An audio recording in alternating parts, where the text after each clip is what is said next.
పెళ్లి ఎంత ఘనంగా చేసుకున్నావు అనేది గొప్పతనం కాదు, నిన్ను నమ్మి తల వంచి తాళి కట్టించుకున్న భార్యని ఎంత ప్రేమగా చూసుకుంటావు అనేదే నిజమైన గొప్పతనం.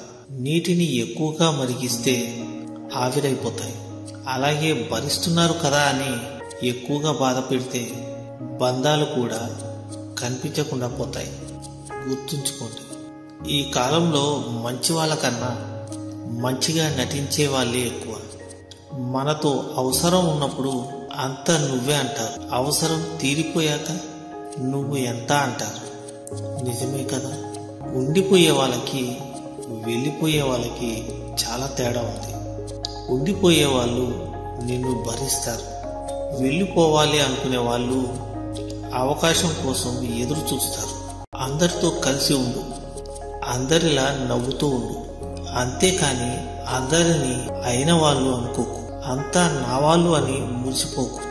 నటనతో కూడిన మనిషి యొక్క ప్రేమ విషం కంటే కూడా ప్రమాదకరం.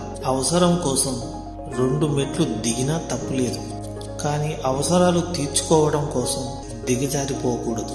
వ్యక్తిత్వపు విలువలు కోల్పోకూడదు. విజయమే సర్వం కాదు, అలాగే పరాజయం అంతం కాదు. ఏది జరిగినా మనం ప్రయాణాన్ని కొనసాగించే ధైర్యమే జీవితం. నువ్వు అందరి దగ్గర సంతోషంగా ఉండగలుగుతున్నావు అంటే వారి తప్పులను పట్టించుకోకుండా బంధానికి ఎక్కువ విలువ ఇస్తున్నాను అని అర్థం.